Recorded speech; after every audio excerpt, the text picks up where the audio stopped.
Okay, and let's do this part.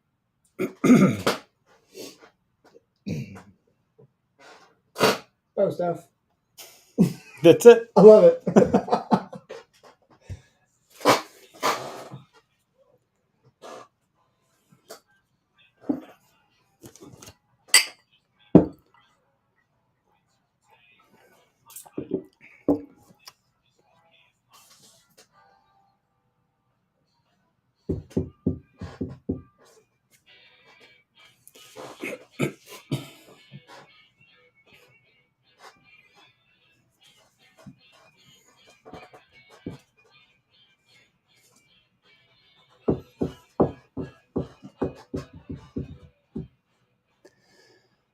Hey, this is the OK Center podcast. We're coming at you. I don't know if they're coming at you, but we are live. We're always coming at you. We're coming at you like a rotten buck. From Oconomowoc, Wisconsin, the OK Center podcast studio. We're brought to you by half-rack.com. Be sure to use code OHP and save yourself. It's either 15 or 20%. And if someone ever uses the code, you can message us and tell me what it is. Please help us out. We know not what we do. We know not what benefit we provide. Yeah. We know there's some. There's something for you there. There's something. You know, it's a surprise. Might be 15, might be 20. We don't really know. It's not nothing. Somebody logged on and was like, you get it free. OHP. Whoa. Throwing those guys in bomb. Oh my God. We're not actually. That's not real. Yeah. Shut the hell up, Derek. I'm kidding. So Greg's doing the OK Fisher podcast tonight. For the last, 3 weeks, we have not had Greg here. And he warned me. He gave me a warning. He said, Eric, I'm probably not going to be doing the hunting podcast nearly as much because I'm doing the fishing podcast. And he's been, for those of you who don't talk to Greg personally, he's been really busy with work stuff and been traveling a lot, doing trainings. Yeah. So like his load got way heavier with work and then Yep. way heavier with the fishing podcast. So it's not like he's still in the group, guys. Yeah, at some point when we have a guest, Greg will be the guest at some point. We'd love to have you on the show. Can we get Greg on the You only helped build this show, you know, for the last however many 2-3 years. I don't know. I feel like I just say 2 years. Like I actually thought my wife was like 24 for the first 4 years of our relationship. In my mind, she was just always 24. I never how old are you? Yeah. So Greg has just been like an infinite 2-year situation. So be sure to check out our other partners too. You can use code OHP over at Latitude Outdoors. Their speed sticks are dropping soon. We just had Jake Bush on last week. Great episode. Go check it out. Spartan Forge, the code over there is OHP, but it's spartanforge.ai, not .com.ai, which stands for artificial intelligence, because that's what they do. I think on the last podcast video, if you're not following our YouTube, I wouldn't say you're missing out, but we have a different flavor of our podcast content over there. That's like video with all these cameras that we have. There's different things going on. So check that out if you're not already subscribed. We have, go ahead. My bad. If you're like, I enjoy watching also like other podcasts, and then you get to see the guests, see reactions. And there's like a lot of stupid, silly stuff that's lost. Like when your chair climbs up or you crack beer bottles open on the table. Like there's just other weird things that, if you wonder what the hell's going on in here, why someone's laughing, or usually that's, you'll kind of understand more. Method Archery, they're going to be at TAC in Montana. I forget what that one's called. Is it Big Sky? I don't really know. Total Archery Challenge. They're doing that whole circuit of events with their tent. So they're pretty busy doing that. But code OHP will save you some money on arrows. That'll get directly shipped to your door. They'll be built to your specs. Did you figure it out? Still waiting. Okay. I messaged Isaac, but I'm sure he's busy. He hasn't gotten back to me. I just messaged him like yesterday. He's at TAC. But while we were at the playground shoot, deer vein shoot, we did see a ton. That's what a lot of people were shooting. Vector/method, because some of them had arrows for the last few years. But there was a bunch there, which is good to see. Yeah, and Corey, who shot with us, he was shooting them. Yep. I mean, a lot of, I think I was one of the few maybe that had the method branding on it. I think most people had them for the last year or two. But had the Vector. I got a Vector hat. Yeah, you got an OG hat. Which is cool because they're not making it anymore. You know? I was like, it's collector's. It's pretty cool. And then Go Wild. Last week they announced their partnership with Go Ruck. They have a new Go Ruck bag that's with like branded or like It's got the Go Wild camouflage on it, which I think I knew they had their own camo pattern. design. I don't know how hard that is to like create your own camo pattern. I'm not going to do it. It'd be the worst camo pattern in the world. It'd be very ineffective. There's been a lot of bad ones. You remember Camo Booty? No. You ever see that? It's like, the naked girls sitting back, like, the trucker stickers. Oh, yeah. It was like camouflage of different beige and green tones of naked silhouetted women. And it was called Camo Booty. And how long did that last? A friend of mine had like a sticker, and I was like, what the hell is Camo Booty? Oh, my god. And then he like looked it up, and he's like, this. I was like, no. Garbage. Yeah, that'd be like the It would probably work. We just had a bunch of our antlers on like a thing. But that's not real camouflage. That's just like a fun pattern. It's fun. I think Go Wild is a legit camo pattern. It just happens to say Go Wild. Kind of like you'd see like where it says Real Tree. You can still get words in there. And Do you know what they call it? No, I don't know. It might just be Go Wild Camo. I don't know. I'll find out. I'm talking to them tomorrow at some point, so maybe I'll ask. But you can use, so like if you go to the Go Wild app, you can shop, and you can also use our code over there too. I think you can get 10% off over there with our stuff. But you also get points. So if you want to log an activity, a run, a hike, archery, whatever, listen to the podcast, all that stuff will get you points towards discounts. Listening, you can log hours. Yeah, listening outdoor. A much bigger discount than 10% in some cases. The rucking thing is interesting because that's like really huge right now, right? Like it's like been really something catchy. It's been around for some time. It's not new. I think it's just gaining popularity in this market. Yeah, I'm feeling it. Like I'm seeing it everywhere. Like in the outdoor, like go ruck so you can drag a buck out this fall. Like get ready. I'm seeing it everywhere. Go ruck to drag the buck. Yeah, it's like what ice. It is a pain in the ass. Like you're gonna walk around this heavy ass, like whether it's a weighted vest, a weighted pack, or some like. I at that point just go grab a medicine ball, I suppose. But I can't feel great. Like I went on a run. I'm like, I don't want to carry extra shit. It's hard enough. Have your kids sit in the sled, the little toboggan there, and pull down the sidewalk. That'd be pretty good. That's the thing. I mean, I pushed a stroller with the two boys was it last week I did it that way? I don't remember. You did a run with them, right? Yeah, they're heavy. It's not easy. It's no joke. Who do we got with us? Oak Tree Dreams is in the house. It's been a while. It has been a while since we've seen you in here, Drew. Happy Father's Day, Drew. Yeah, belated Father's Day. That's right. Zach Church, let's go. Greg Morgan, yo fellas, been a while. Just got out of Instagram jail. Well, glad to see you're out of jail, buddy. Back. So I actually got. So we'll talk about the shoot. We did an archery shoot at Anthony Heller's place. Anthony Heller's with Deer Vein. He calls it the 3D playground. He's got his own property. I think it's 80 acres. It might be more of land in like a really beautiful spot of the country here in Wisconsin. It's like Dodgeville area, I think. Southwestern Wisconsin, the Driftless. So like it was Eric and Greg had been there for one or two shoots before this. Yeah, it's his third year. It was my first time. So when they had told me about shooting off the rocks and stuff, like there's definitely some sweet bluffs on that property, and Anthony took full advantage of them, climbing up all these rocks and big, deep ravines. It's really cool. Yeah, we were at some high highs and some low lows, I think. Both in elevation and in shooting. Yeah. I only lost 2 arrows. I lost one on like a target right when we got there, just trying to like zero in. Which we later found out was not your fault, because one of your set screws for your sight, it was your right-left one, was just backed out too far. It was flopping. Hear your bow. Yeah. Like, what the heck? Like, Eric's got the new bow. It's making this weird twang noise. Thought it was your quiver. You took your quiver off, shot again. Wasn't that? And also we noticed that your sight was loose. Yep. So I think that's why you lost that arrow in the beginning. Yeah, it could have been, but it wasn't a left-right situation. It was definitely an up-down one. But my tape isn't right either. So I'm like, man. Yeah, see, I got to be honest with you, everybody here. Yeah, and then I forget which one I lost the arrow on.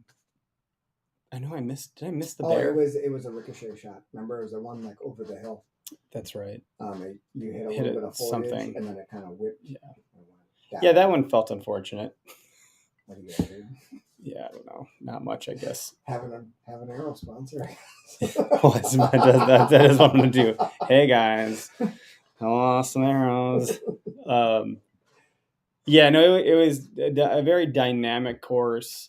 Like it gets you into, like, I don't think unless I go elk hunting, I'm not shooting in those circumstances on most of my whitetail hunts. By and large, like the shooting downward one, yes, that would simulate shooting from a saddle or a tree stand where you have some elevation, you're shooting down. But there's not a lot of situations where you're shooting uphill like that ram in the dark ravine up against the rock. Like you can't even make the damn thing out hardly. I got a kick out of that video because I think I had a video of you and you were drawn back. And, that was the bear how's in the my face. technique look? Or Oh yeah, you're right. Yeah. And we're like, yeah, looking good. And then you're settled in. You're like, where in the hell is the target? It was like across a valley. It was all bright light. And there was a bunch of shadows. And it was like a black panther. Yeah, you can't even see. It's like, the fuck, where is this thing? Very and you just pray that you hear the foam, instead of a crack. Yeah. So it's good to get out and try this stuff because you are going to discover any flaws that you have when you're shooting. I mean, was there 14? Was there 14 stations? 3Ds, yeah. So with that many different shots, like you're going to discover some things about yourself or your bow that you might not find in your backyard or your basement at, your 15 yards or whatever. So I think it's, find some event to shoot at, get some confidence, some comfortability, find your mistakes, fine tune whatever you got to fine tune. And I think it's a great way to get ready for the season. You and I were both in a similar boat in that we'd both gotten new bows very recently. So we didn't necessarily shoot it to like shoot an amazing score. Yeah. It was just. But you did great. I think you and Matt were like neck and neck, and Matt shoots all the time. Well, I appreciate that. But it was like, let's just get some reps, and like get used to our new equipment. And I think for anybody who's out there listening, if you haven't taken out, even if you don't have new equipment, if you haven't taken out your bow yet and shot it, not saying like go sign up for a 3D if you don't feel comfortable, but like you should probably take it out and get familiar with it. Season is going to be here before you know it. Yep. So like just start getting some reps. Yep. A couple arrows a day would be a great start. And then once you feel comfortable, like the 3D thing, I never did that growing up, like shoot in front of people. It was always just in the backyard with my dad. The first time I shot at a course like with other people, I was like, we talked about the nerves. Like I had nerves big time. I was like, oh my God. Like, and it almost simulated like having a buck or a doe, like your quarry in front of you. So like, if you haven't done it, do it for sure. Give it a try. There's tons of like small shoots nowadays. They're not like all these huge competitions. Tons of local archery shops and. But everyone's a good sport about it too. You don't have to be nervous about anything. No one's gonna give you they might razz you a little bit for fun, but nothing. Like I promise there will be people that are worse than you. Yeah, we do have a couple calls in the queue. One says talk about boats, so I'm not sure what that is. We'll see. Hopefully these are legit calls. Hey, welcome to the show. You're live on the OKS Hunter podcast. Who do we got?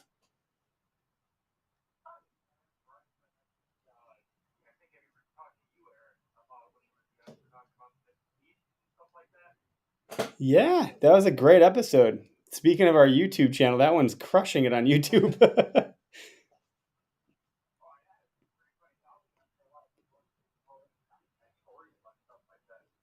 It's really interesting that you just called because yesterday I drove by, the family and I were on our way back from somewhere further south, and we were on our way back on the highway, and we passed a car that had a Dogman, no, it wasn't like a Dogman sticker. It was like they have like a Dogman museum or something, and they had a sticker that they had visited the Dogman museum or like exhibit or whatever, and I was like, that's like it's an oddly big topic. Yeah. So it's funny that you called in about that, Bryce.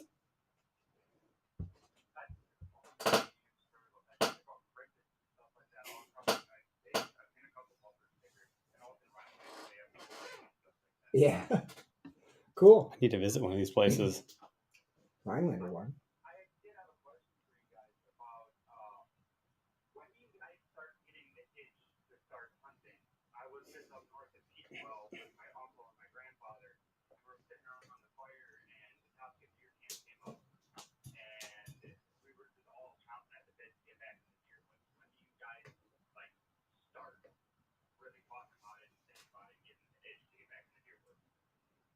No. I think, but like for some of us like Derek or whatever, I think year round, I have this, I'll talk and I'll Derek answer, but I think I have this thing where once either I get one with my bow or once gun season's done, a little bit of both of those, like I actually get so fixated on it that like it feels good to have a break because like I can't, like a pit bull, I can't let it go. It takes over and like I can't help it. So it's actually like relieving to let it lose grip for a minute and then it slowly starts ramping up. Like I would say July, when velvet trail cam pics start coming out and you start shooting your bow more, and then suddenly next thing you know, it's like I've cut the grass for the last time and it's fall and it's time to go.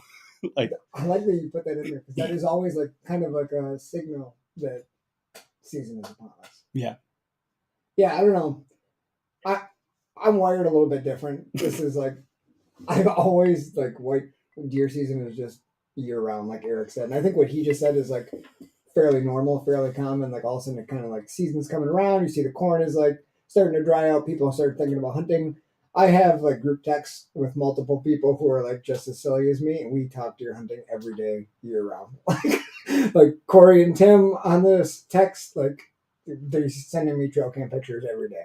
Like we talk it every day. I plan, I strategy. We're gonna look at maps every day. I'm just kind of stupid and sick with this stuff. It's just what I like to do.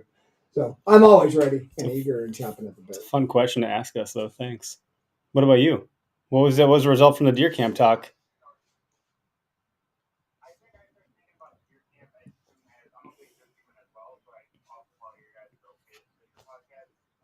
Excellent. Cool.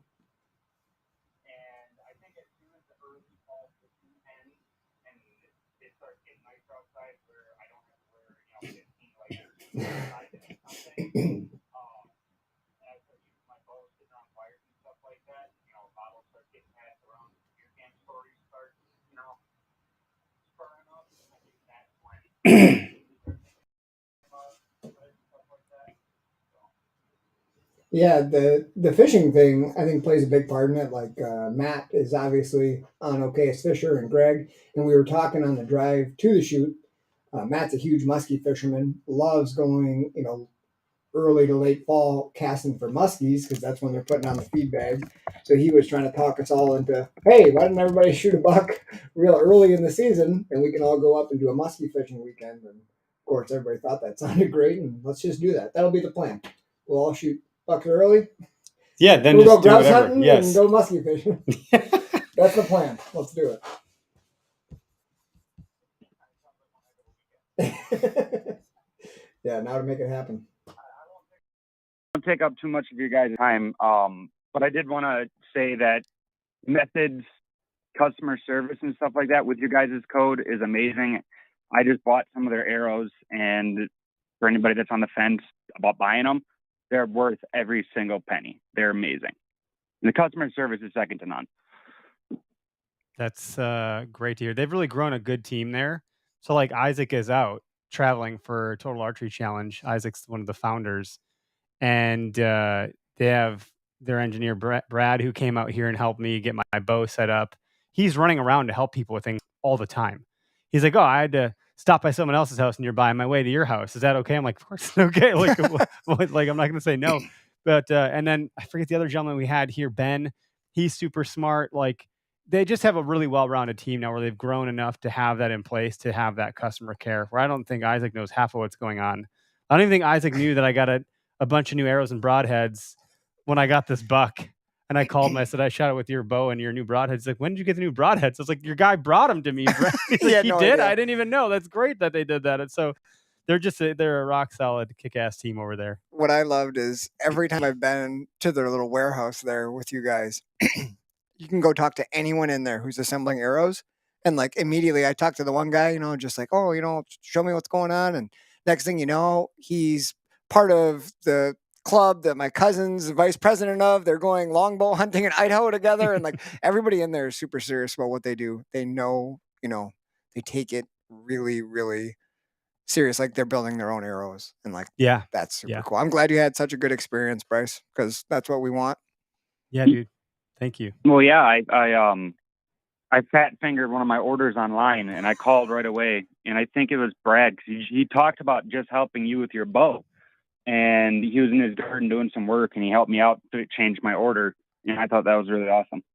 Cool. That's great. That's good to hear. I mean, that's a hell of a testimonial. Like, we didn't pay you to call, right? No. No, it's cool. Are you planning on coming to Foam Fest? So I've been recommending them to. Yes, I do, if I'm free. Great. Well, hopefully you are. I haven't talked. So talking about like getting out and shooting your bow at 3D archery events. Like ours is kind of like the the last one I think you would do Yeah. before you go hunt elk or get into whitetail mode, because it's the very last weekend of August. August 26th? Yep. So it's kind of like come get all the final kinks worked out before you go into hunting season. Yeah, Bryce, we'd love to see you there. Bring the arrows and let's go kill some foam. I have a family camping trip to the Northwoods of Wisconsin. Then I'm going to take my girlfriend shooting for the first time that weekend. Cool. Hey, that's great. Yeah, I mean, So sadly, I don't think I can make it. no problem, man. Just spread the good word, and one of these years, hopefully, you can make it. 100%. Well, thank you guys. I won't take it any more of your time. You guys rock. Hey, thanks for the call, man. buddy. Have a good night. We're okay. See you, man. We got another caller. This is one. It's out of Pennsylvania, so I'm optimistic that it's a favorable call. But you're live on the OKS Hunter podcast. What's going on? What are you calling about? Hey, what's going on, guys? I saw the topic was bow stuff, and since I'm just getting back into archery, it felt like a good time to call in. Rock on. Well, my auto transcription said talk about boats, so I was like, I'm not sure, but I was like, well, no, it could have said bows. Bow stuff boats could be fun. Yeah. Bow fishing. Yeah. But I'm glad to hear you're a real caller and not a prankster. So that's good.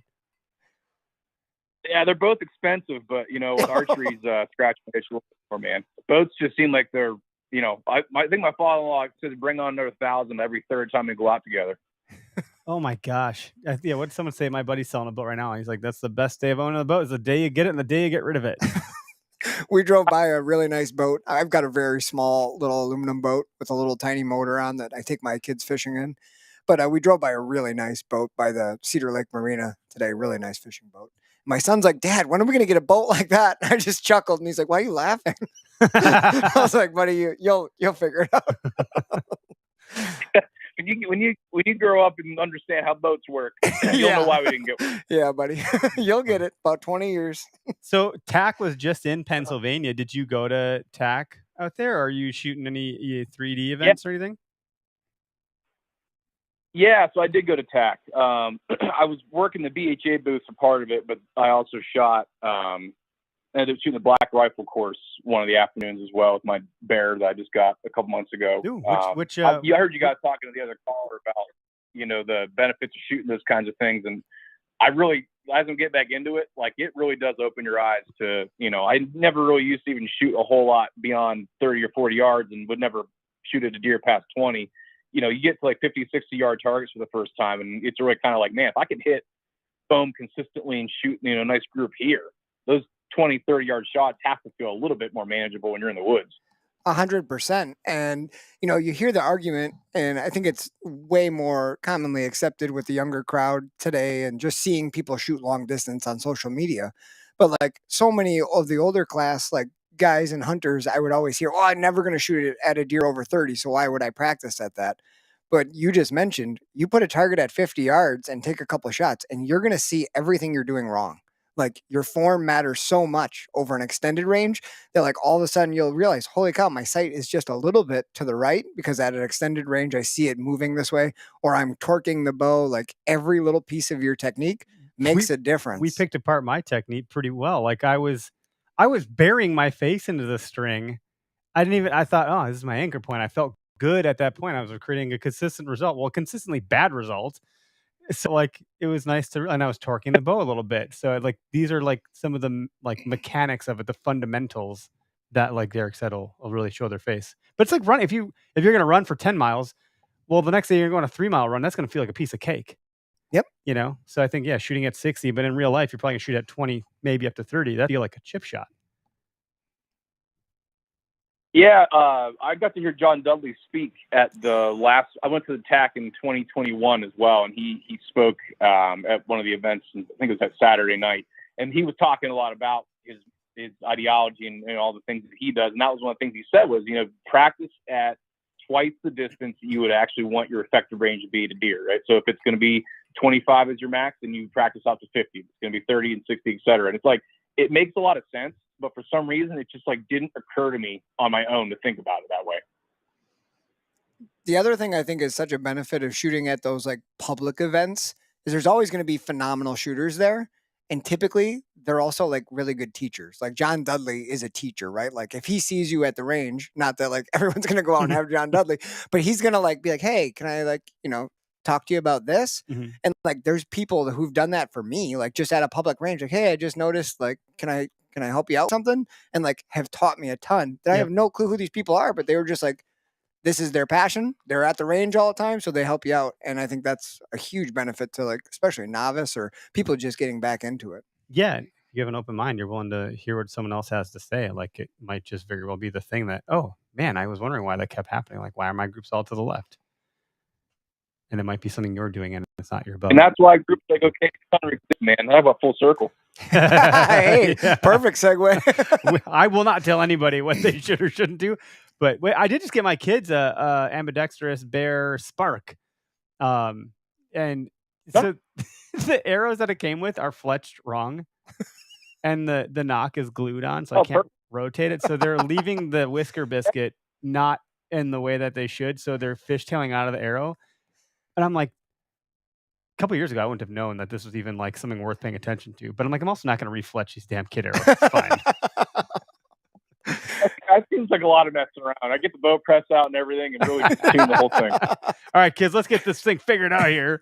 But it's fun to see them doing it. And like, yeah, they seem to appreciate it so far. Hey, I just got to ask, since you mentioned you were at the BHA booth, are you volunteering? You working with BHA out of Pennsylvania?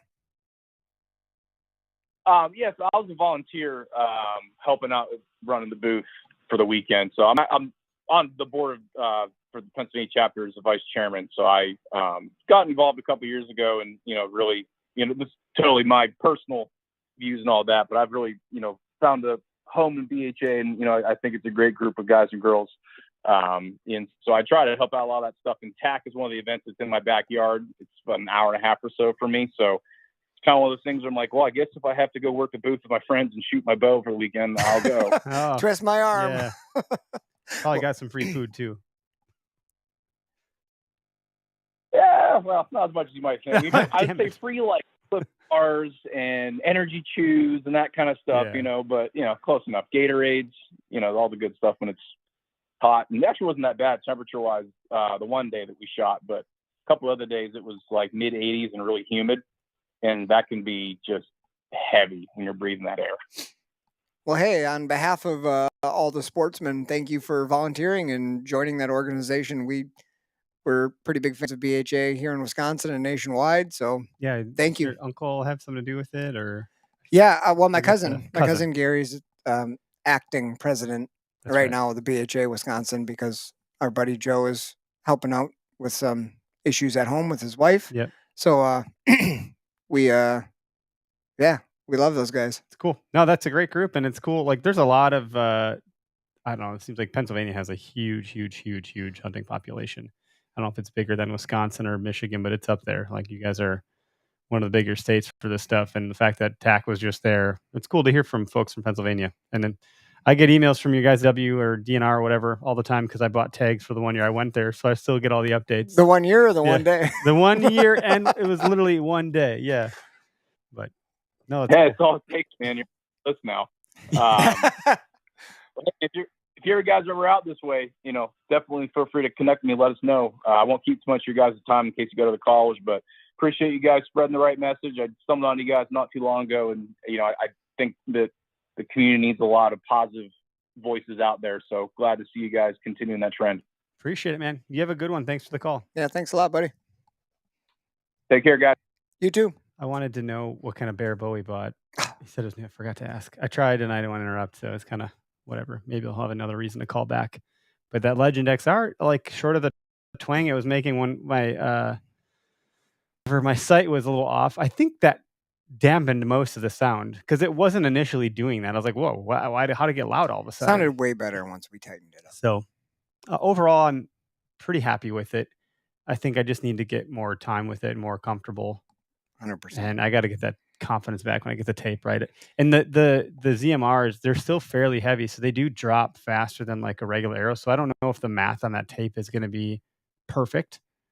I'm probably going to be a little off. But the way that I had it set up was I had it set to 20 and to 35, because 35 is the back wall at Whaletails. That's as far as I could get it. You could get. So, and then they had to redo it. I don't remember what he did, but he's like, he did something off. He's like, hey, I had to redo it, so I need you to go and remark your 20.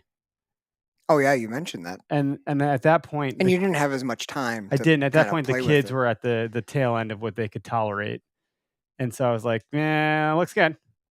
And I didn't feel like I could have probably thrown another couple more. Plus, my shoulder was getting a little bit tired from shooting so much. Like eventually, it might be hard to do before we leave, but one day you guys should come up, the whole family, to West Bend. Sure. We'll do a play date. I can drag you out. Gus can come. Logan, bring the little bow, and we can go out to that little public range that goes out to 60. That's right. Because that could be one thing that's wrong with your sight tape. Like those of you who shoot single pin or adjustable sights and you get the sight tapes, like you really need to shoot at 20 and at 60. Like some of them say 40, which is okay. But obviously the wider your gap, the more accurate it's going to be at predicting your arrow drop. Sure. So 20 and 60 is going to be way more accurate to choose the right sight tape to be accurate than if you did 20 and 35. It can still vary quite a bit. And that's usually where I started seeing my indifferences or whatever, like the shortcomings or gaps was like the 30 to 40. I was like, how was I under? How was I over? Yeah. It was like, it was very confusing because I thought, I should be fine. And I was trying to overcompensate a little bit because of the drop. And then I was just kind of like, I think if we got you a lot. If we got you back and got you to 60, I think we could get you. Yeah. Yeah, because my old bow, the Bear Empire, which is an old bow, but it's also my old bow now. Dude, that thing was great. Even at 60, I could put it right in the spot. You'll get there. It was great. Like, but it was honestly, it wasn't anything to do with me. It was like, I set the pin to 60, I shoot at 60, and it did what it was supposed to do. And now I do that. I'm like, wait, what's happening? What am I supposed to do in this situation? And I'm not trying to lose arrows. I don't want to take advantage of our partner. Ideally, no. We'll get it dialed in, man. But it was cool to hear Bryce got some method arrows and was happy with how they treated him, that he fat fingered the order and they responded back right away. We get some of that with our stuff too. I think people, like a lot of times, usually the complaint we get, not a complaint, but what happens most commonly is someone has an old address pre-saved in their phone. They just go through the order process, boom, they're like, oh crap, it's shipping to this other address I had pre-canned in my Google account or something. And so we get a note, hey, I put in the wrong address. And if we don't catch it soon enough, it's out, and our orders go out fast. They go out super fast. So we're like, that's actually a blessing and a curse, which is what we realized, because like, hey, it'll go out almost immediately. But then if like you mess something up, like not good. Now it's already a package deal. It's out the door. See ya. So tell us right away, or hopefully catch it right away. Otherwise, we're gonna like do some recall, and that's never fun for anybody. But we try to take really good care of our customers. I think we've sold. I mean, I would love to see the numbers, but we've been around for almost 2 years now with this thing, and I think we've definitely sold in every state. I just think we might have done it twice now. Cool. Like twice over at least. It's pretty impressive and pretty incredible. Impressive. It's incredibly impressive. Oh my gosh, I'm doing. That's what my aunt and my mom always do. They're very hyperactive people, so like they just words are coming out faster. Yeah, so my aunt invented the word gription. She's talking about tires, and she's like, they have great gription. And we're like, what? She's like, yeah, traction, grip and traction, gription. Absolutely, used it ever since. Keith, good chatting with you. Oh, Keith was his name. Great, good to chat with you, Keith. Well, from PA. Tell us what kind of bow you ended up getting there. I got the Legend XR from Bear, and I enjoy it so far, although I've only shot it like twice. So, well, 3 times. And Bear Archery has done a really good job in the last decade, really kind of like revamping what they stand for and what they're making bows for, like the working class everyday, like here's some bows that don't cost $2,000. Like their mantra is really, really good. And I think they've done a great job promoting archery, teaming up with the THP guys. Like they're doing good things. Yeah. I actually got to guest on their podcast. Bear Archery has their own podcast. I think it's airing next week or something. So if you're listening to this, it's the 20th. I think it comes out, I don't know, the last week of June or something. Who knows what I say on these things? I don't ever know what I say on other podcasts. I'm always like cringing. Like, I really like what you said on this podcast, Eric. Shit, what I say. I don't know. I try not to swear on that one. I try not to swear on other podcasts. Be very wholesome. Yeah. We swear on ours. And I think I try to do it less these days, but it still just comes right out. I can't. Something about this brown juice really opens up today? My... the Woodford Reserve Double Oaked. My sailor in me. It tastes nice. It's not bad. I don't know. I was doing Scotch for so long. I think Scotch is great, but I've really started to like the bourbon. It's just it's a little bit sweeter. It's not as, I think the word is peaty because of peat moss, I don't even which know. like tastes like smoke. What does the peat moss do? It makes Do they it taste use like that smoke. in the process? That's what makes Scotch because it's out of like Ireland or whatever, and there's all that moss. So like how they cultivate it. I don't actually know what I'm talking about. Someone else can do. There's actually another podcast called Whiskey and Whitetails, and I think they make whiskey for real. Like I think that's their main gig is they like actually make whiskey. Now they have a podcast. And they have a podcast. They had commented on one of our posts the other day, and I was like, "Oh shit, this looks like a legit." Like I know we drink bourbon and talk deer every week, but we're not coined that term. Yeah, that's pretty legit. So I would be curious if someone would want to, I can't get words out of my mouth. If someone would want to correct me on why that is the way that it is. I'm sure there's some connoisseurs out there. Yeah, who can. He got the Resurgence ready to hunt package. I don't know which one the Resurgence is, but I know the one on the wall here, if you're watching live or on YouTube, is the Bear Legit, and that's a ready to hunt. And what that means is basically it's coming out of the box ready to go. I actually took the sight pin off of this. It's got the because rest. I wanted it to sit on the wall flush. It was like, I don't remember what I was trying to hang it differently before, and I just hung it from the string instead of the frame. Like the ready to hunt package here, the Bear one. They have like a it is literally set up. Yeah, like, you're good to go. There's a D-loop on it. There's a peep sight on it. They have even a stabilizer, like the wrist rope to hold on. You got your sight, your rest, obviously. So all you're going to be doing is sending arrows downrange and then setting up your bow to shoot your arrows correctly. Yeah. Obviously, your draw length will come into play at some point. But like my buddy Joel, who won the Legit last year, and he did not win it just because he's your buddy. There was true. A system. Yeah, there was. He just happened to also suck at shooting. And he was shooting like a really old bow. But so he deserved it. Fine. But he went and shot with us after the fact because we didn't get to shoot because we were busy all day at Foam Fest running the Foam Fest event. So then when everyone left, we all went out and shot the course, which was awesome because we had it all to ourselves. It was beautiful. It was raining a little bit, but it was fine. And he came along. And he didn't miss a single target with the brand new bow he had never shot before. We played with it on the indoor range for like 15 to 20 minutes. So he was like, so that's what I loved. Here, you won the new bow. He's like, both of the people who won bows Can I shoot it? Can we shoot it? Can we sight it in right now? We're like, let's do it. Yeah, I think Greg busted out the Allen wrench because like these you can adjust the limbs. Your poundage, yeah. Yeah, so he was helping this one gal back it down a bunch so she could draw back. And she was like, I've never won anything in my life. She was, both of them were super. It was awesome. That was perfect. That made the whole thing for me. Those guys winning those. And we have some great products. We have some really good products giveaway this year too. I've been hard at work behind the scenes, just hitting everybody up. I'm probably annoying a lot of brands. No, like it's that freaking Eric guy with that stupid case on her. What does he want? But yeah, people are getting ready to send us some pretty cool stuff, and it's all like archery centric. I'm trying to do things that like. What would you want to get if you go to an archery event? So we're talking like really nice sights. We're talking optics. We're talking bows, like stuff that you're going to want for your arsenal for bow hunting. Heck yeah. Archery shoot. Yeah. And for anyone listening who hasn't started archery hunting, but is thinking about it, go get a crossbow. Just kidding. I mean, if that works for you, definitely do it. Crossbows are pricey. Holy cow. Like new ones, like really good ones, but so are bows. Yeah. But like bow hunting seems like it's the super expensive thing, and it can be, but it doesn't have to be. Yeah, you can go to Craigslist or Facebook Marketplace or whatever. I have bought used bows. You get ready to hunt. For like the last 12 to 15 years, all I've bought is used bows off of Archery Talk, their classified forum.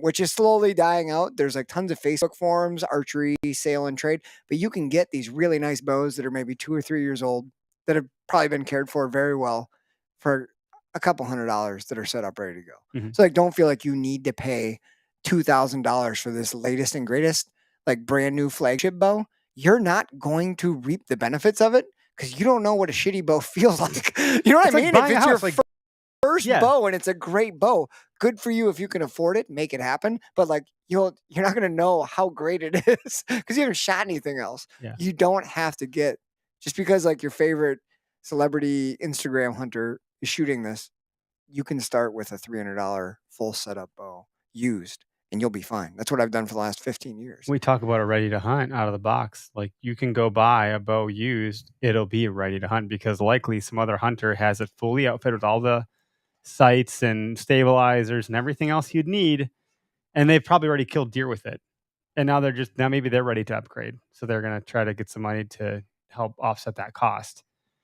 Like the first one I ever got was a hand-me-down from my dad, and I got a gift card to an archery shop, and we put a new sight on it, and I bought a Release? Thank you, a release, which is the same release I still use today. I've had it for. Actually, I'm wondering if how often you should replace those things. No, if it's working, but it feels just great. Make sure like the mechanics lubricated if it needs to be lubricated. Yeah. So other than that, like I think that was like $150 in on a bow that my dad gave me, the Dart and Viper, and then I bought the one I have for $150, fully outfitted with like Trophy Ridge stuff. I didn't upgrade to the new HHA Tetra until a couple years ago on there, and that helped. But otherwise, that killed 3 deer, a doe, and 2 bucks. Missed a few, but whatever. It worked just fine. And so hopefully this next one's great too. But I know the point I was going to make in there. What the hell was it? Yeah, I was talking to someone at work today, and they're talking about crossbows, and he's a gun hunter. He's like, I've never bow hunted. I don't have the time to shoot bows. So he's like, I'm kind of thinking I would like to get the extra season, and I may start with a crossbow because I then don't have to get into archery, but I can bow hunt. It's a great, so to speak. transition. And I thought, there is something to that. Maybe that is an interesting way. Like they talked about how they, being the industry, I suppose, has talked about how like crossbows have been really helpful as a recruitment tool to bring more people in. And then on the opposite end of the spectrum, people saying, well, that's BS. We shouldn't be doing that. That's not really bow hunting. I don't care what you call it. It's still hunting. Absolutely. It's gun hunting is bow hunting, and both of those fall into the category of hunting. So crossbow still falls under hunting. Like I don't think there's anything inherently wrong with that at all. And if that gets you to then try a compound, like I started gun hunting. I was a gun hunter first and foremost, and I did that for years where I even put my hands on a bow. So I think you have to start somewhere. I think we just talked to someone. Was it last week on the podcast? Who said that they were crossbow hunters. They started with a crossbow, and they're... Was it Jake Bush? No, I'm kidding. It was not. It was not Jake Bush. No, it wasn't Jake Bush. But I think we talked to a caller who had just said that they, had been listening to a lot of stuff about archery and is now getting a compound bow. They'd it's called a cross gun. They had crossbow hunted for a few years, and now we're transitioning. And like, you don't have to transition to full on archery. My buddy Clay shoots a crossbow, and he loves it. If you have the time to shoot compound, like it's a beautiful sport, and like you don't have to be a hunter to enjoy archery. Like archery is like the only place you can like hang up everything you're thinking about and like just focus on one. Like it's beautiful, but like you don't have to do that. Like you can be a crossbow hunter. That's fine. I would say they freak me out, but that's a lot of stored energy. Yeah. Like, you see the new ones? And dude, they look. They're all. We like, were talking about sleek. Raven. I saw a Raven one. Yeah. It was about 9 inches wide. It's the string between the cams was about it's like 2 a bird inches. in full dive mode coming at the sea to like. Looks pluck like out a peregrine falcon diving at. Like I was like, how does this even work without exploding? How many shots can you go through that with that amount of stored energy just sitting there waiting to without release. Those things blowing? Impressive. Whoever engineers those is just wild. Good work. It's crazy. I mean, there's stored energy even in this, right? Yeah, for sure. Freaking bow press to work on it. Like a lot of the stuff can be intimidating. It's interesting. Like I think some people, like if you've never hunted, a gun can be intimidating. Like purchasing a firearm and ammo and going to a gun range, that can be intimidating for some people. 100%. And then you get this bow in their hands, got all these cams, all this stuff. No one knows what the hell half this shit is. Like I remember getting into bow hunting as a young man. I was like, I don't even know what's happening here. But then you if you can find a mentor, like I know we talked to the Hunt in Common, our friend John Stelflew and some of those guys, and Tony Cordero, who's usually in the comments. Like they have programs set up to help find mentors. A lot of us were fortunate to have a dad or a relative or an uncle or a friend help us. And if you don't have that, it can feel like, well, I don't even know where to start. If you just walk into your archery shop, they're going to help you. And they would take great pride in bringing you through the whole entire like life cycle of that, And so like, I think it's cool that my kids just got their first bow and they're 4 and 6 or going to be 4 and 6. And like, they're watching me, so they wanted to do it. So I'm like, oh, well, I'm not forcing them. They took an interest. I'm going to just fan the flames a little bit. It's the "I've been watching you" song, right? The country song. Yeah. Dad, I've been watching. And so like they have me to look up to and to teach them, which I feel bad for if I should. No, You saw the video of my don't son. you He just dare. straight up missed the target. Don't you dare. No, I'm just joking, but a lot of people don't have that, and it's like, you know, they want to know where their food comes from. They want to start to hunt their own, and you don't even like. The thing I thought about with hunting and with my kids is, if my daughter decides like I love animals and I can't kill one, she might still fall in love with archery, and 100%. like that's still a really therapeutic thing to be involved with in and of itself. There's a lot of people that just shoot archery and don't hunt at all. Yeah, it's. I mean, you almost don't want to call it a sport. Like it's just this great. It's literally in the Olympics, though, right? It is 100. Yeah, it definitely is, and it is like it's just. I don't know. Archery is like this interesting, cool pastime that like it's a rabbit hole like anything else. And if you want to like really excel at it, like there's a million different little segues you can take, or you can just have a wooden bow in the backyard. Do you have a trad bow at all? Yeah, I've got a long bow and 2 recurves. Do you shoot them?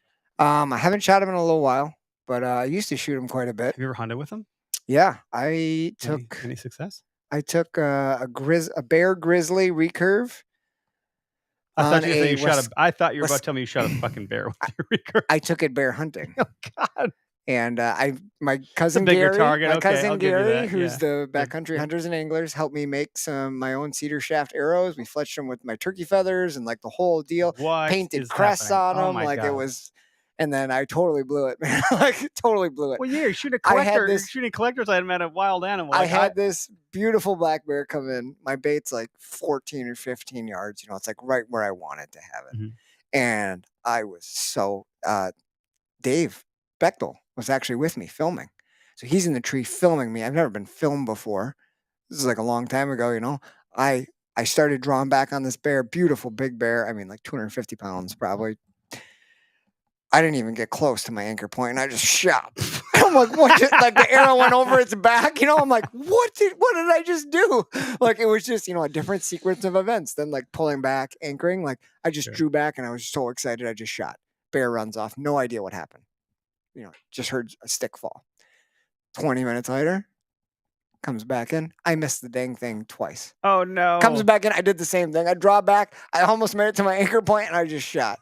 And I'm like, wow, this is really hard. Like I'm not prepared for this. Oh, dude. So I gave it a shot, and I was unsuccessful. I couldn't hold it together. Went back out the next weekend with my compound and shot a bear. It was way easier. Good for you for trying. Like easier. The first bows I ever shot, I think it was a recurve.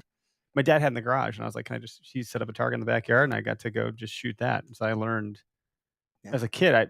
I don't remember much of it. Like I have very faint, vague memory of it, but I know the first bows I ever shot was that. I think that's a great way to get started because it's like, and that in of itself, style. Instinctive. Instinctive is the word.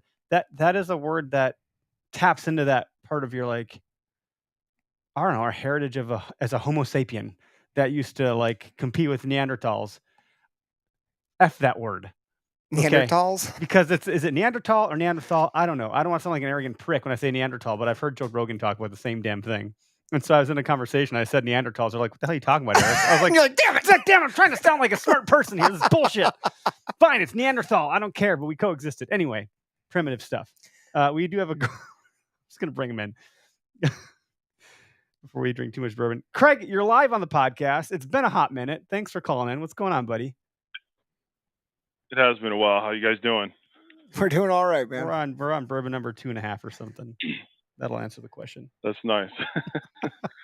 Yeah, I just wanted to call in. You guys were talking about getting started in archery, and I got my daughter started in archery the end of last year. She's always been like my biggest fan as far as hunting goes, and seeing if I brought anything home and whatnot. So I had gotten her like a Bear Brave, I think it was, youth model. I think I got off like Marketplace for $20. And I signed her up for a local archery place for beginner lessons that I took her to. And she was 6 at the time. the class was supposed to be for like 8 and up, but she's real tall, so we kind of snuck her in there, and she did fantastic. Good enough that the team was getting ready to enter competitions for indoor target archery. They asked her to join the team. Wow. So she turned 7 in January, and I upgraded her bow. I bought her a PSC. I forget what model it was, but she ended up taking second in the state of Pennsylvania for the championship in indoor target. Holy cow, Wow, man. and Well natural. done. You must be so freaking proud. Yep. Yeah, so I'm stoked, and actually 2 weeks ago she went from indoor target, and then springtime they did the 3D season, and she placed 3rd in the state for Pennsylvania for the 3D season. Congrats to your daughter, man. That's impressive. Yeah, so it's been great. She loves it. She's actually at practice right now. I'm at work, but it doesn't take. I wanted to call in. It doesn't take much to get them started. If they're interested, all you got to do as a parent is just put the bow in their hand and give them the basics. I taught her 3 things at a time.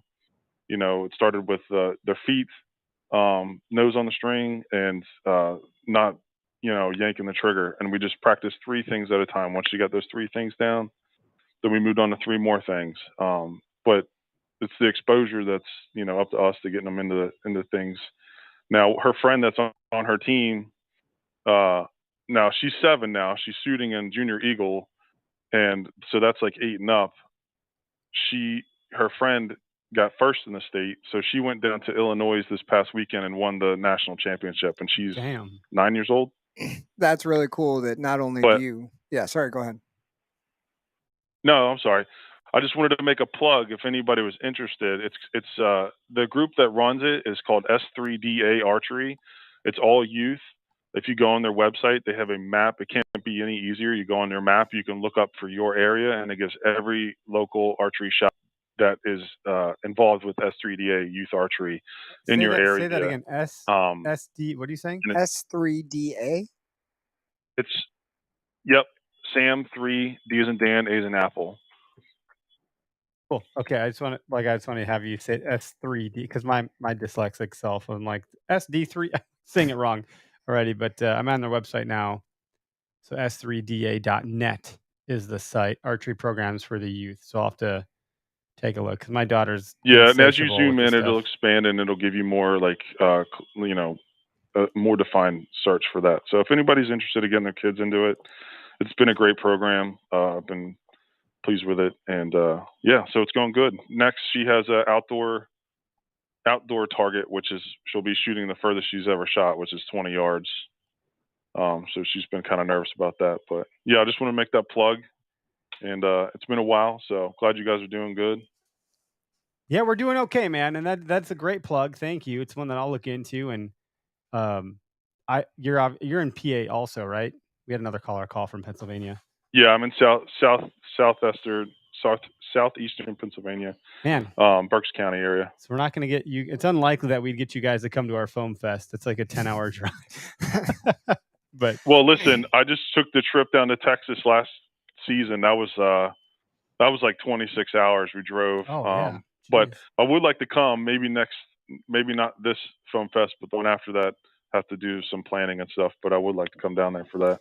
Well, hey, congratulations to your daughter for doing such a great job and picking up on it. And sounds like she's got a great mentor and her friend there who's a little bit older and just won the championship. So, I mean, keep doing what you're doing, Dad.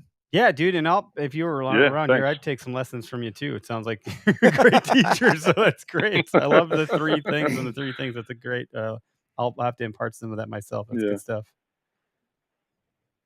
But cool, man. Yeah. Well, Craig, have a good night, man. Thanks for calling. All right, guys. Yeah, we appreciate it, buddy. You too. Thanks. Bye. Bye.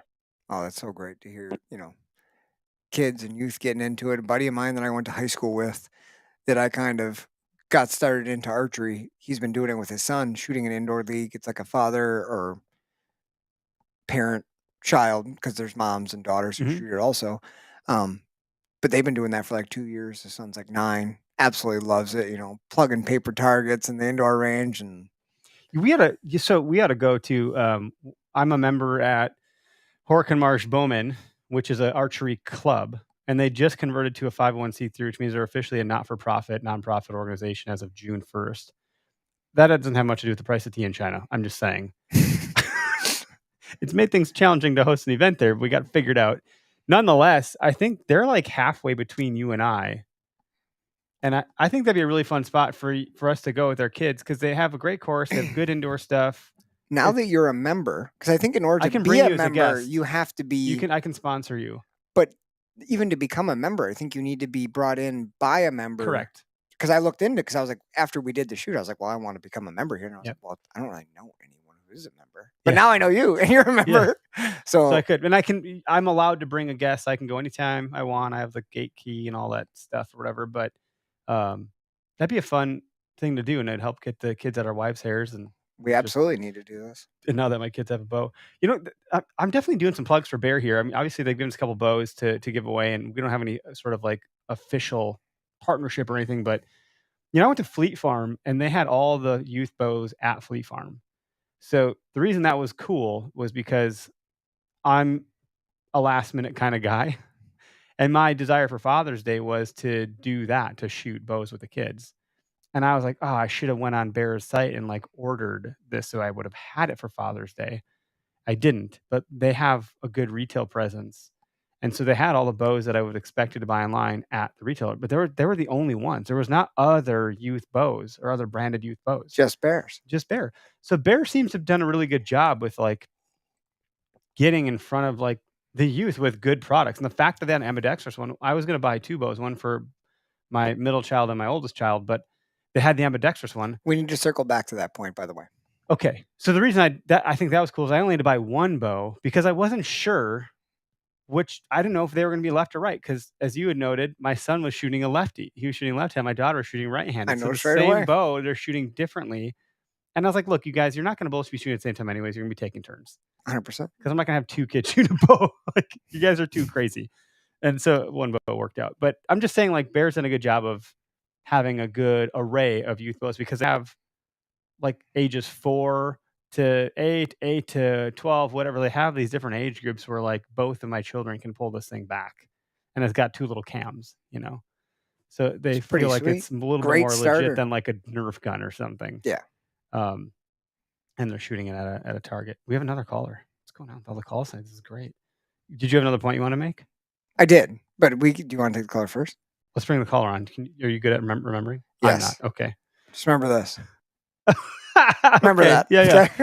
Yeah. Grady calling in about Slingshot and not the car. So looks like you're calling in from Florida. Brady, you're live on the OKS. Grady. Hey, what's up? You're live. Fellas. How's it going? No, my name's not Grady. It's Granny. Like your old, your grandma. Granny. All right. Well, good. How we doing, that's Granny? a new name. That's awesome, man. Welcome to the show. Hey, I'm doing all right, man. Yeah, no, y'all ever had one of those like pullback slingshots that like attaches to your arm, dude? The I've wrist killed rocket. so many squirrels. I got a coat now. Heck yeah, I shot one of those all the time when I was a kid. The entry point. That's the gateway right there. Yeah, heck yeah, dude. Well, I was actually really calling. Have you guys ever been like bow fishing? My dad took me a long time ago. I know he didn't take me. I think we went fishing and people were bow fishing, and they were fishing for carp. I feel like I've gone with I did go with someone once, but it was like I didn't do it, but I was like there. But a lot of guys have like fully rigged boats with lights, all sorts of stuff. It's like they're into that more than they're into anything else. And they go at night and they're just freaking like shooting carp with bows and reeling them in. But it sounds like it's a little challenging because is it called refraction? Yeah, shoot low. Like, yeah. Anyway. Right. Yeah. Because you've got to shoot lower than them, and there's like it's like compound bow basically with a reel on it and the arrows attached to the string. So I mean, it could break. Like you hit a big gator with it or whatever. Which I don't know if that's legal. So let me take that back. Don't ever shoot a gator. Well, that was with a reel and hypothetical. bow. It could have been a log and whatever. So is this something you do Right, quite yeah. a bit? No, but I've been a few times. I'm from Florida, so like I've eaten armadillos and like all kinds of weird stuff. But I have been bow fishing a few times. It's a lot of fun, especially with a speck. Do they call them speck there? I don't know where y'all are from. We're in Wisconsin. What's speck? Does that just mean like the thing is like kind of decked out, like the bow? No, like brim, bluegill, Oh, okay. Okay, yeah, We call them yeah. panfish up here. panfish. There you go. Yeah. A lot of times that's what they'll go for. I mean, you can't really get a lot of the bigger stuff with them. You know what I mean? But manatee. Wait, no. I take that one back. Good target there. They though. take a Lots lot of- of. They take a lot of from the boat prop. We have a lot of people up here who are really interested in that. And like you see the boats. I see bow fishing boats all over the place. They have more lights than like. Yeah, the LEDs mounted all around. Sorry, Granny, go ahead. The easiest part about bow fishing manatee is it's easy. You know what I mean? Like they don't move very fast. Big it's target. a large target. Yeah, and they're delicious, dude. You're in Florida. There's this dude on TikTok. I can't think of his name right now, but he like walks around the Everglades barefoot at night. He's like, oh, just walk around the Everglades. Oh, here's a poisonous snake. The guy's got like 2 million followers. I forget what his name is on TikTok. Ooh, I mean, it's crazy. I've encountered a lot of poisonous snakes, but like, yeah, the Everglades barefoot, dude. First of all, ticks. That would be my biggest worry.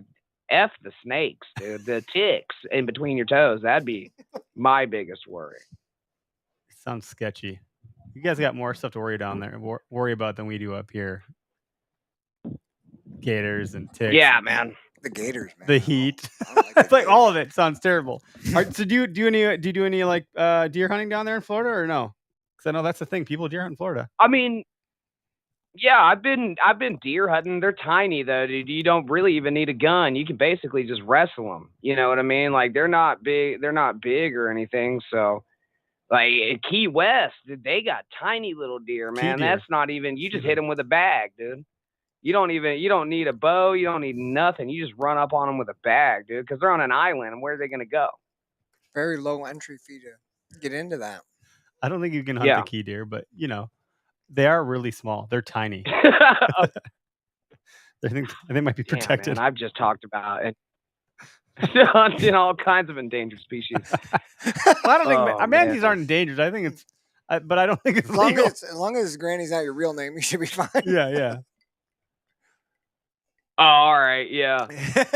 Well, anyway, I've called you guys before. I don't know if you recall. I was using a different voice at the time, though. Were you Carl one week? Was that you? No?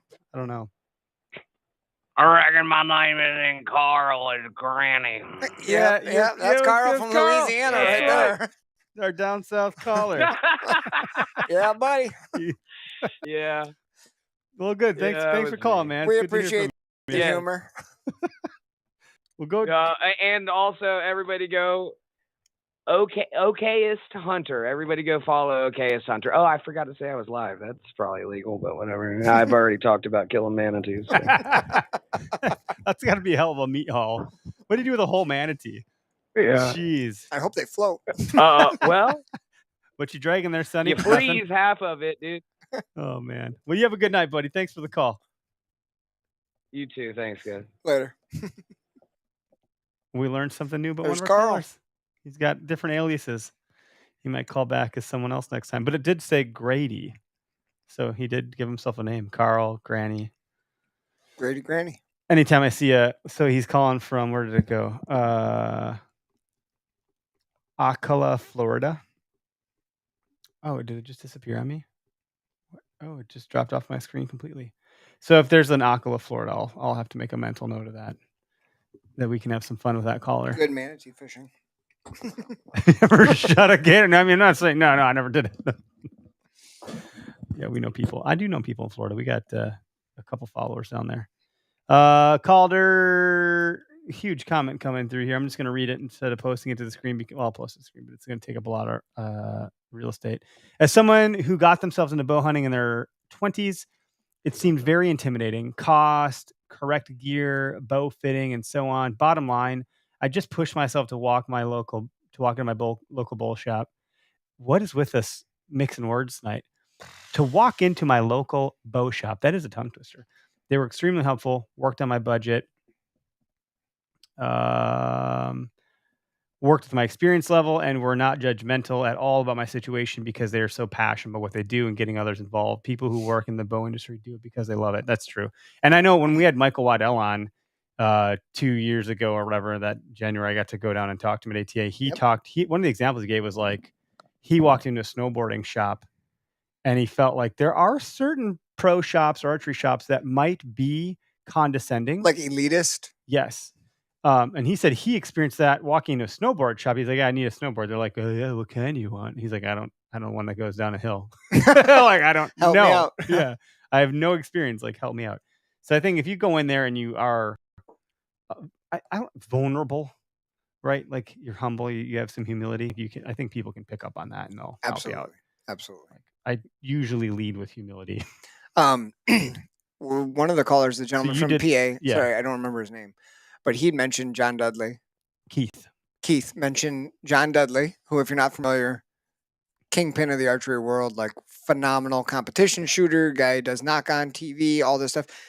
I just listened to like one of his like how he got started in it stories, and he went to his local archery shop because he was interested as like a 14-year-old kid and just hung out there all day for like 4 days in a row. Like, this freaking kid out and then what he had said was like, eventually the owner was like, hey kid, come here.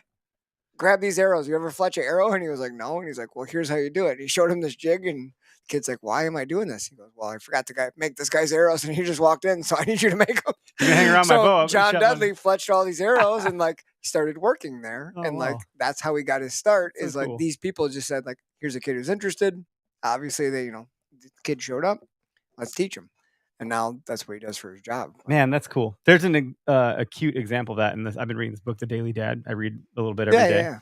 And there's an example of something like that where like if someone's observing and watching, like you can just teach them. Hey, do you want to learn how to do this? Now in the book, it gave an example of like a stranger teaching a kid how to play tennis or something. And you want to be some tennis superstar.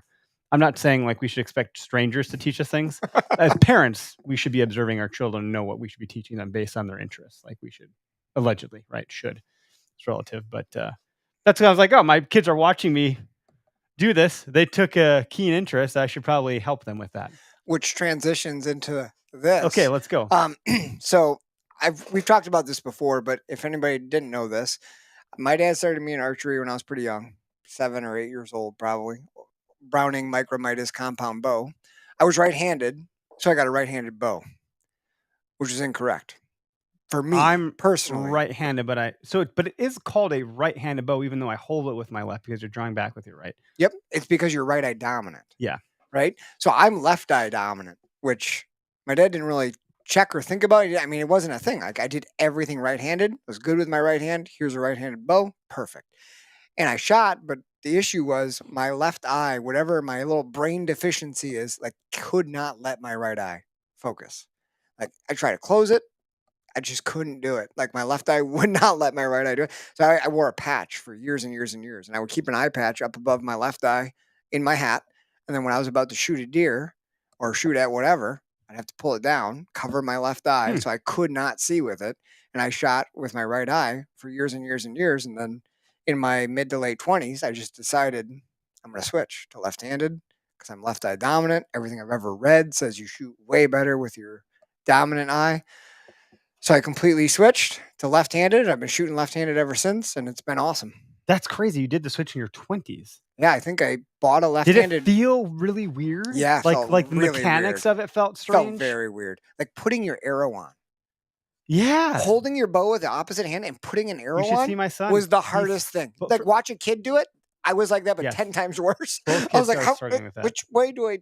And it was awkward, but I think I bought a left-handed bow, practiced with it for like 5 days, and I shot a doe up in Michigan on public land 5 days after I started shooting left-handed. Wow. Which is awesome. That must have felt really interesting for you. Yeah, it was weird. But like that's a thing. Like if you're starting out kids, like we've had callers talk about it, like check their eye dominance for sure. Like, what's the simplest test for that? Simplest test is the triangle test. Yeah. So like have them make the little triangle with their hands, look at you or look at anything, pull it back, and they'll pull it to whatever eye they're dominant. Mm-hmm. If you pull it back to your non-dominant, all of a sudden it'll get to a point where it switches over to that eye's vision, and it'll just totally mess up. My son has a lazy eye. He's supposed to be wearing a patch a lot of the day, and he won't do it. He'll just like open it and be like, look, I can still see. I'm like, no. It's defeating the purpose. It's hard when they're little, man. It's hard, Our but if neighbor- we don't correct it now, it could be a problem. Our neighbor had to wear it. He's 8 or 9, and Yeah. he wore a patch for 6 months last year because he has lazy eye or It's crazy that they're just wearing a patch will like the muscle will strengthen. Like it's crazy that the eye can bounce back like that. But anyway, I think that'll present some other like unique challenges with him because he's just all over the map. And then you throw that in the mix, and it's like, holy crap, buddy! But he seems to really enjoy the concept of it. Like I he think talks I about all love the time. So it's interesting. But no, it's a fun episode. I'm glad to hear all the people calling in to share stories about archery and shooting and different 3D events and their kids. And thanks for the callers that called in with the context of what we're talking about too. Yeah.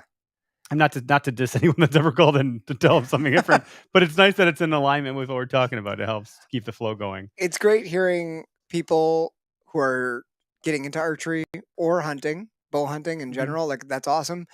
I really love hearing kids getting into archery because I think a lot of parents, male or female, like think that because they love bow hunting and their kid doesn't want to hunt, that they can't enjoy that together. But archery is separate than hunting. Like you can still enjoy archery together and go to shoots and shoot target like as a family, Yep. even if someone in the family doesn't want to hunt.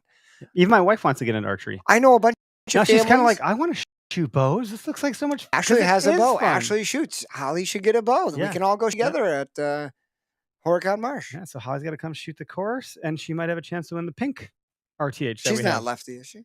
I couldn't tell you. I don't know what she is. Ashley, we have a lefty bow that is fully adjustable. She could try it. I'm not sure. I'll have to see.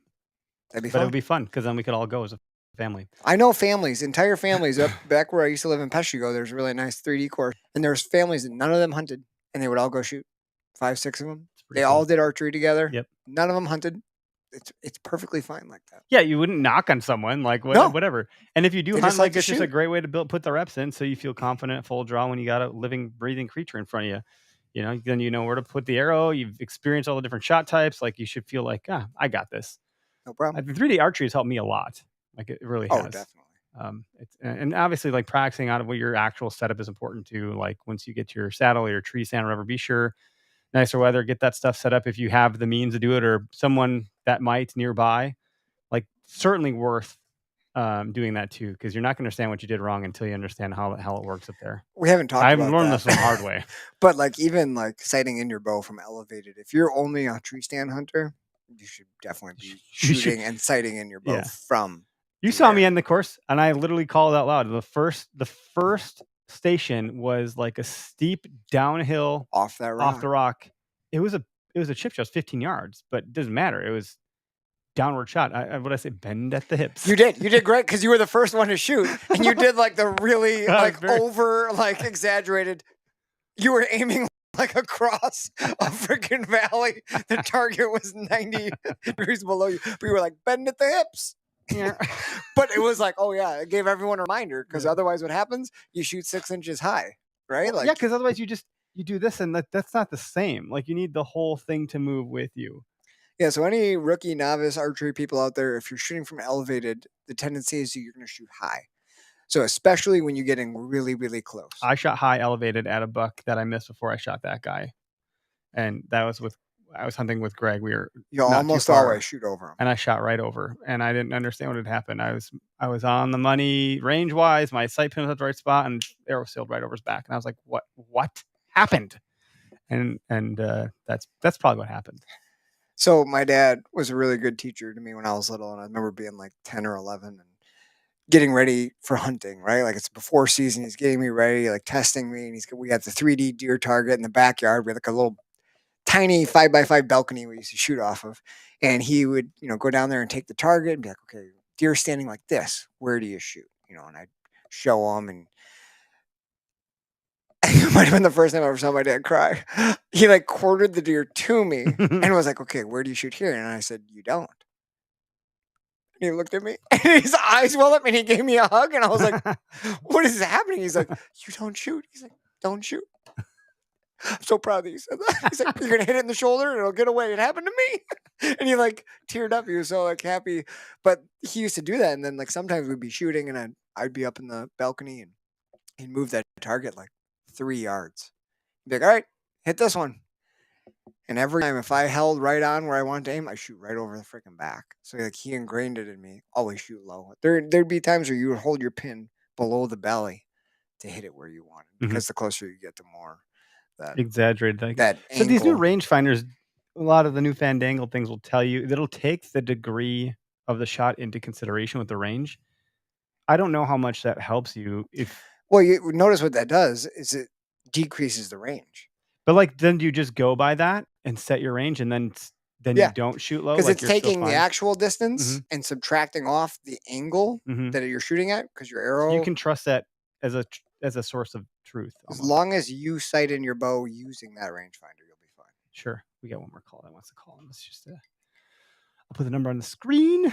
And where did it go?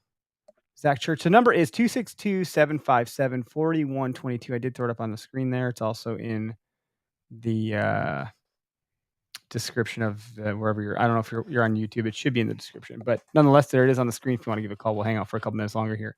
But those mechanics are important. You'll start to figure out if you practice. Then it will expose itself and you can course correct. And at first you'll be like, oh, that was confusing. What happened? Oh, that was confusing. What happened? Oh, that. And then you change it and you go, oh, I know what's happening now. But with the rangefinders, I think mine does take the angle into account or whatever as a factor. And I think you just shoot it. Then you just adjust your range. The other part of bend at the hip. And you're still going to shoot high close no matter what. Okay. Because you think about the trajectory of an arrow. What does an arrow do? It arcs. Sure. So at your distance of whatever you're set at, you know what I mean? Like 20 yards, your arrow is higher at 10 yards in the middle than it is at 20. It's falling, right? So like if you're close, that arrow hasn't had time to fall. So it will always hit high. So as soon as you come inside of 15 for most bows, you're going to be shooting high because that arrow's still on its trajectory. Upward trajectory. Yeah. Physics are very, like math, confusing to me. Although I did pretty good in physics. It is interesting. You mentioned before we were talking about the trad shooting and like the instinctive style. G. Fred Asbel, guy who's been around traditional bow hunting forever, read a bunch of his books, talks about it like throwing a baseball. Like when somebody's standing 10 yards away, like you don't think about how hard to throw it to them. You just throw it and the trajectory works. They back up 20 steps. You just know how hard to throw it. You're never calculating like, what's the velocity going to be? What angle? Yeah. You don't. You just do it. And he said, you shoot your bow enough. That's what happens with traditional, with instinctive. You just start to know. You just know how the flight is going to go. And the more you shoot it, the more times you've seen your arrow arc into a target, the more you just know. You don't have to think about it. That's the instinctive side. I want to shoot trad just for that reason. Maybe not hunt, but like I want that. I want that instinctual thing happening where that's a great activity for your brain. I don't know how to explain it, but okay. So last caller, we got Zach Church calling in. Zach, where are you calling from? Does it tell me? Virginia. Hey, Zach, you're live on the podcast out of Virginia. Looks like. How you doing, man? Hey, good. How are you guys? We're doing well. We're okay. All right, I like it. I haven't called in a while, but I missed most of the show because I went to supper. But y'all were still on when I got back to the hotel, so I figured I'd call in and BS with y'all about some archery stuff before you got off. Sweet. Yes, hopefully you had yourself a nice dinner. Yeah. What'd you have? My buddy picked. I'm on some military orders right now, so I'm with one of my Army buddies, and he picked hibachi. So my wife's really upset about that because we like hibachi at the house. So. Did you get some sake though? We did. Yeah. We did. He tried it. My buddy never had it before, so we got some sake, and he's like, "Well, that's wild." And then the let's say the ethnical gentleman at the restaurant was explaining it as moonshine to him. Yeah. It does, you don't feel it at the moment, but it'll take a toll. Yeah, it'll do nice the job. Warm liqueur. Fun. Yeah. So what's going on in your archery world, bud? Do what? I'm sorry. Wow, I was just asking like what's going on with your archery stuff. How's it? What do you got to add to the conversation? Well, like I said, I missed most of the conversation, but I will re-listen and get it all in. But I'm a geek about archery and stuff. So just the quick update. I'm doing a badges and bow competition right now. It's like a virtual competition for military, law enforcement, firefighters, and stuff like that. I'm doing pretty terrible, but I'm enjoying doing it. So that's cool. Sounds like but that, and then I want to say it was on Go Wild. I seen you post talking about youth bows. Yeah. So that's actually where I got a lot of intel from was Go Wild. I posted on Go Wild as a question, what are good youth bows to consider? And overwhelmingly, I think it was Bear.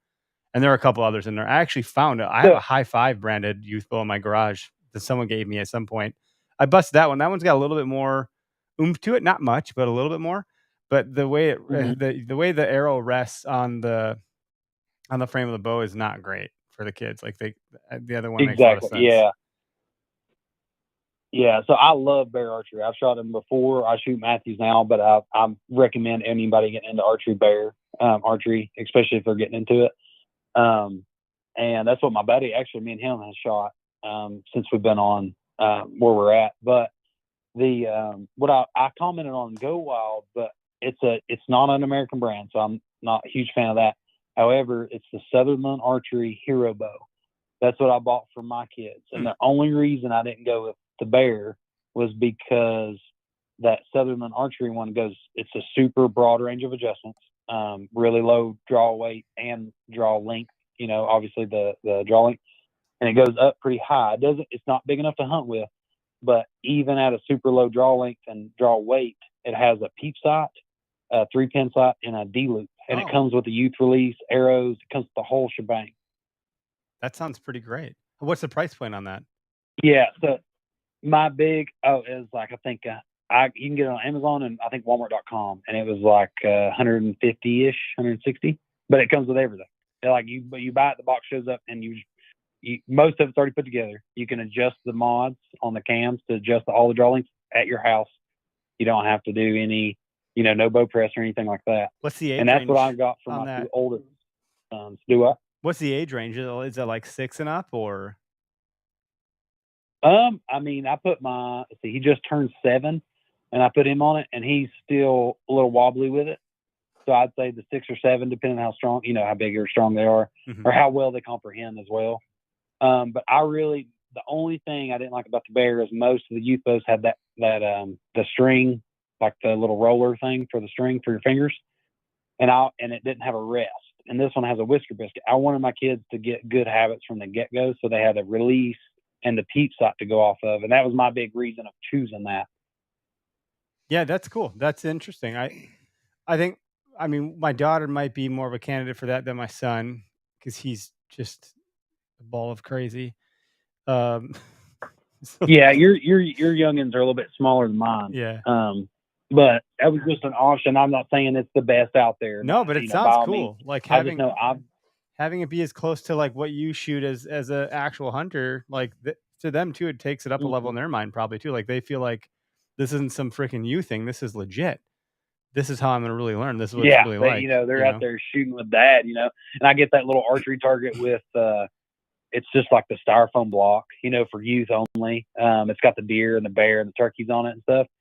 And like during turkey season, my oldest knew I was going turkey hunting. He's like, I got to shoot the turkey side because, I got to practice for turkey. You know what I mean? So, well, those little differences, like you know how kids are. Like, when they see you using a release, yep. I mean, Gus has already questioned me when he was probably 4. What's that on your wrist? Why don't I have one of those when he's shooting his little bow, right? Because it has that, it's a little bear one, and it's a finger release, right? You use your fingers, and he immediately, well, why do you have one of those? I don't have it. And it's like that's all comes to the like gradation of what you're doing. Like he wants to feel like I'm doing the same thing dad or mom or whoever is mentoring him is doing. So I think that's a great option. Exactly right. I have to look into that. Yeah, all mine have those. All mine have the green bow, the typical like super youth. Yep. Green bows. And heck, I enjoy shooting. I have 3 for all 3 of my sons. I enjoy shooting them. Sometimes I set my bow down and just shoot them with their little target just for fun. I shot the kids' youth. I was like, let me shoot this thing, guys. Let me see what it's all about. You can't help it. Get down for that thing.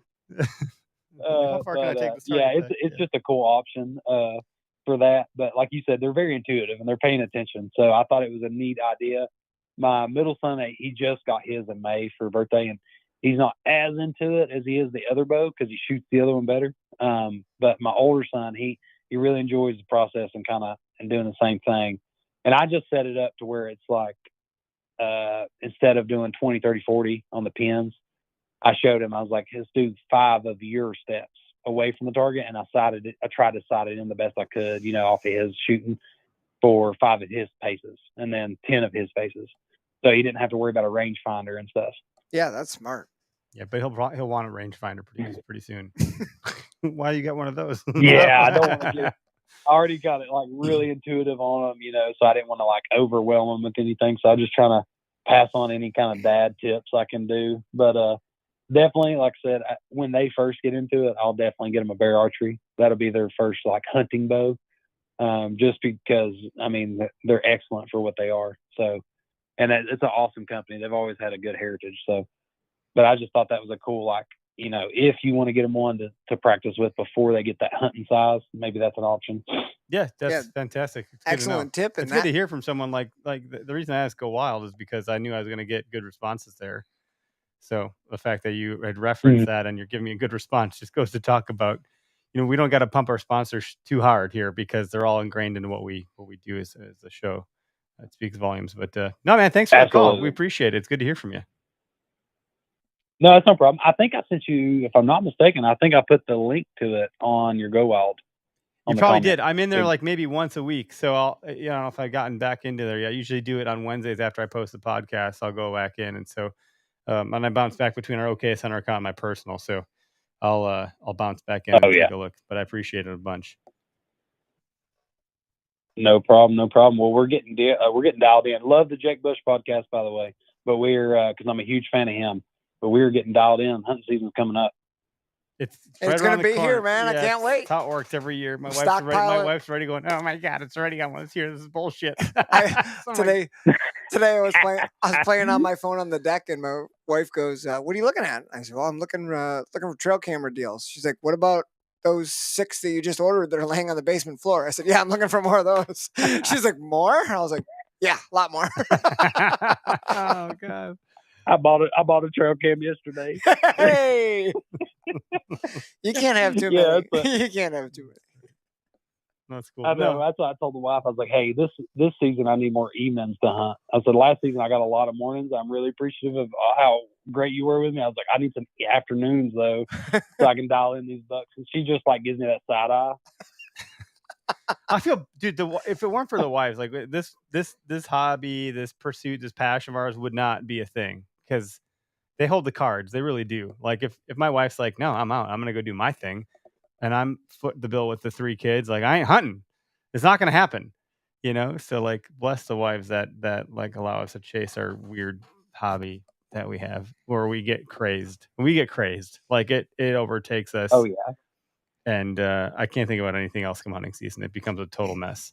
Like everything, like my garage goes to shit. My yard goes to shit. Everything just sucks. The 3 worst words that a wife can hear is, I passed him. That's true. You could have been done and you passed. So I don't know if you watched the OKS Hunter show that we put out on Carbon TV and YouTube. Oh, without a doubt. I watched them the day they released as long as I wasn't working. I'm so sorry you watched. Did you see the one where our producer Jace unknowingly to us sat us down in the studio and said, so how's your home life? And he asked Derek first. I thought Derek was going to punch him in the face because we had expressed earlier that shit ain't going good at home. And he's like, so how's your home life? And I was like, what did you just ask me? I was like pissed off about it.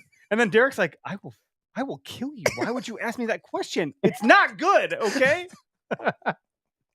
We're laughing Derek's about it now, but there was some serious animosity. Yeah, I'm already eyeing up some cat deals, man.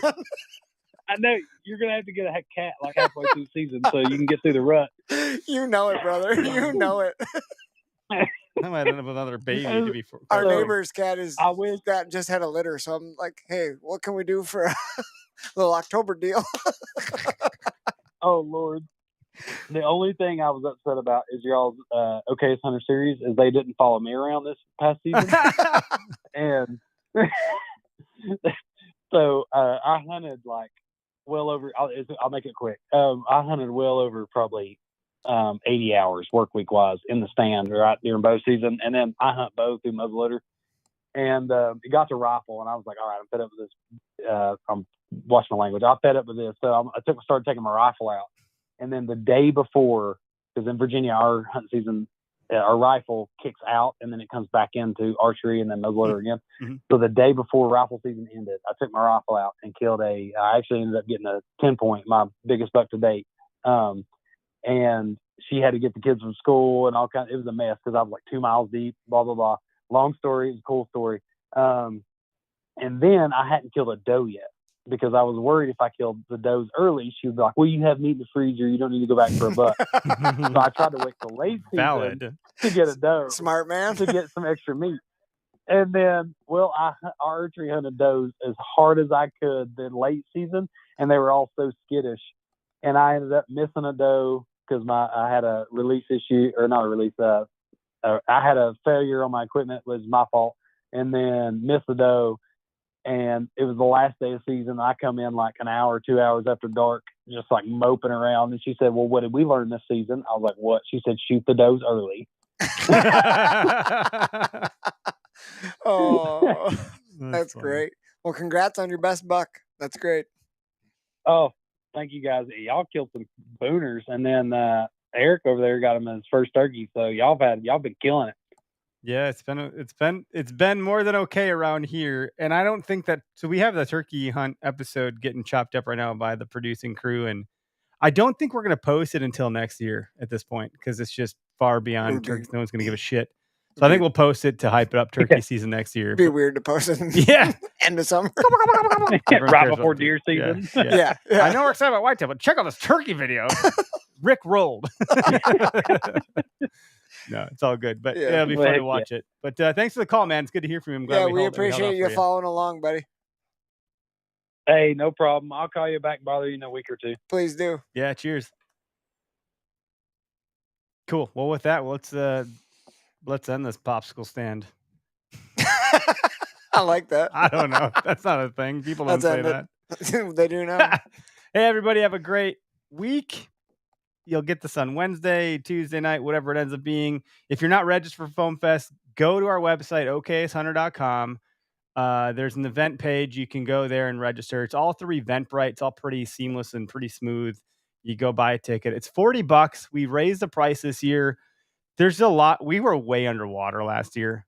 Dude, whatever you charged last year, and then you bought everyone like multiple drinks. You fed everyone for free. They all got like multiple entries into all. It's because I'm bad at math. Like everyone benefited last year, so this year I had to make it right. And he had to make it almost normal. It's still nicer than any other one you'll go to, but it's way. Last year you were just so generous. Because last year was like, oh, let's do a test run, and last year we had like 40 some people come, and it was fantastic. It was a very fun time. This year we have camping. We'll have some more organizations involved directly, so it's family centric. Bring your kids, bring your wife. Like we do enough stuff as hunters.